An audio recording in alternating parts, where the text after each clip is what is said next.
Looking for 7. Got 7. Wow.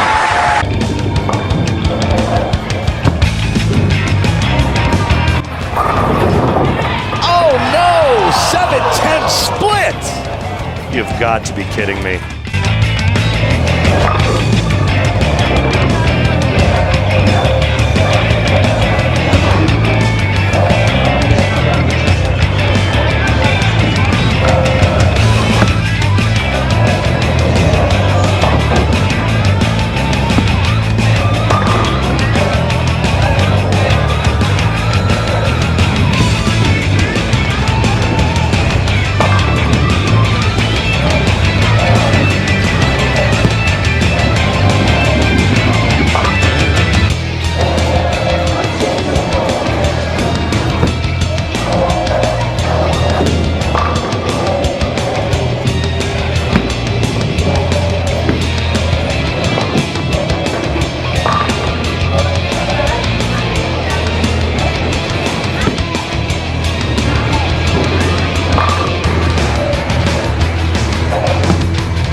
What is going on, everybody? It is Frank the Tank, and that was the Alpha Crux. So, to start things off, as you can see by the title of the video, yes, we have officially made it to ball review number 100. And I couldn't think of any other better way to do this than to do number 100 with this thing. The great Alpha Crux that everybody loves so much.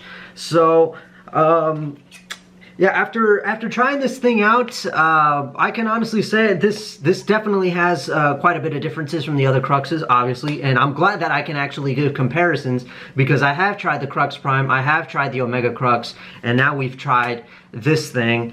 And I haven't tried any of the other Cruxes, and I don't ever plan to because, you know, that's where I stay. If I had a top 3, it would be the Omega, the Alpha, and of course the Prime.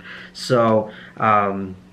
Yeah, I have this thing laid out exactly like I had laid out the Omega Crux with the 85 4 1/4 50 layout, the pin right there and to the up and to the right of the ring finger, and of course the mass bias kind of like underneath the bridge there. And then the Crux Prime was a little bit different. I actually had the pin a little bit higher and the mass bias still in the same place, and I had my reasons for that, but, you know, in a way I kind of didn't like it. But anyway, yeah, so if going into the comparison part here, this ball definitely, from what I saw at least, it definitely had a less snappier, you know, change of direction compared to the Prime and the Omega. It definitely felt more towards the line of, you know, rounder. It still had a little snap in it, but it definitely wasn't super early, and it wasn't late. It was like, if we're comparing length here, the Crux Prime is the earliest, the Omega obviously being the latest with its pearl cover, and then this thing, I would say, is definitely right in between that, the way, the length on it. So, man, this thing smells really nice. I can't remember what the fragrance is, but yeah, the length, if that's based on what I saw, of course, if that's the way I had to go about it, Crux Prime is the earliest, Omega's the latest, and this thing falls right in between that. And then the way it shapes, the Crux Prime has to be probably the snappiest, the most aggressive. The Omega kind of has the exact same thing as the Crux Prime, except obviously it gets way further down, and it can actually, you know, gather its energy a lot better because it's a pearl cover. And then this thing, I would have to say probably is the weakest of the three.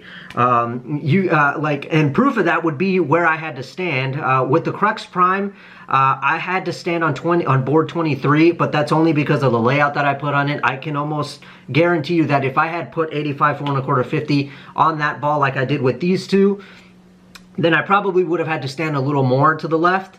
But I didn't, so I guess I did that just to even it out. But, you know, I kind of regretted it because I felt like the Crux Prime, it had kind of like a, I don't even know what they call it, the skid, hook, and roll kind of thing going to it.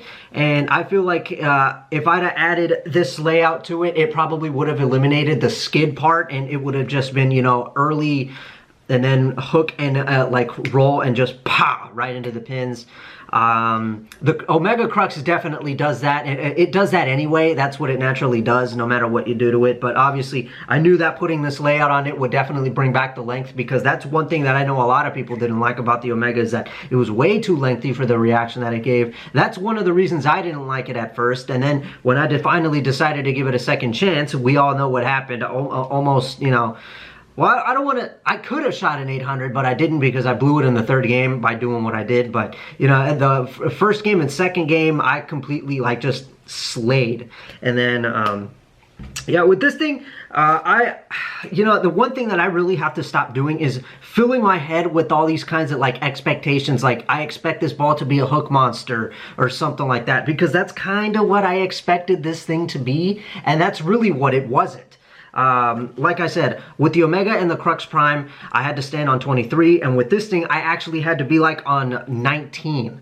And then, of course, I had already bowled like a couple games before turning on the camera on that lane, and I know for a fact that I had already used this ball plenty times off camera, and I can tell you on a fresh pair, I have to be like on 19 and a half or 19. So that's crazy that this thing is actually the weakest of the three. But like I said, there I go, you know, filling my head with all these expectations. Like, I thought this thing was going to be super strong and it was going to be really epic, but it really wasn't. But that's not the point. The big point was that it gave me a 747 series, and now that goes into my top 10 of higher series, as you guys saw there.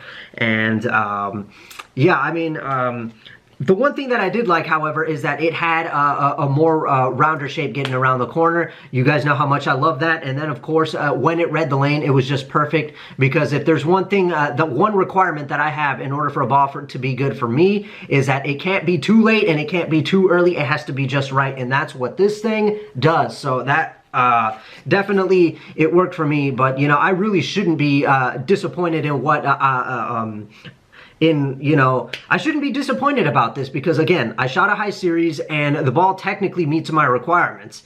But, you know, me being an idiot expecting this thing, like, I wanted it to be strong, but it wasn't. That's not the point. So that I'm totally, like, deleting from my memory. That is gone. So yeah, like I said, though, I played a couple games on the lane to let it, you know, dry out a little bit so that I could get left with this thing, and you guys could see that it was working. So, and then somewhere in the third game, like, I don't want to say, yeah, somewhere in the second game is when the lane started to dry up a little bit, and then I had to move to the left. I can't remember how far left, but I think if I had to guess, I probably had to be like on somewhere around the area where I was with the dart code, which is like board 30 or something like that. So I was quite left with this thing. I really dried out that lane. I played God knows how many games on there before turning on the camera, and so I knew I really was going to have to do some work on the third game, and you guys could see that. I was kind of like, I don't know, you'll have to, like, put some pauses in there at, like, right when I'm letting go a couple of the shots late in the third game. I was practically, like, reaching, because I was practically going over the gutter. So yeah, I was any more games that would have been played, and I would have probably had to start lofting it, but I was very close to getting to that point. But anyway, yeah, Alpha Crux, really, really good. I see why it's so highly sought after. But I was one of the lucky ones that didn't have to pay so much money for it. I mean, I still did kind of have to, but like not as much as like from what I saw. If you guys saw Luis Napolis on his YouTube channel, he reviewed this thing too, and he said something about it being well over $500, $600, and that is crazy. That is off the charts. Like, I mean, I didn't even, you know, for the Belmo spare balls, I didn't even have to fork over that much. So this thing clearly must be like one of the greatest gems on earth if it's worth that much right now. Like I said, I was one of the lucky ones. I won't disclose how much I paid for it, but that's crazy. So anyway, that's the Alpha, and honestly, if I had to say which one do I like better, don't hate me, but I like the Omega. I like the Omega out of all three. I can't believe I'm going to say that. But, you know, I feel like I still haven't given this one much of a chance. You know, I haven't really played, like, I don't know. I probably only played maybe about 12 games with this thing. So I probably need to give it more before I fully understand what this thing is doing. And, yeah, I don't know. We'll see. We'll see which one I like more, but right now the Omega's the one, the number one for me. So that's where it's gonna stay. That'll probably change much later on. But anyway, that is my take on this Alpha Crux, video number 100. I'm Frank the Tank. I will see you guys in the next one.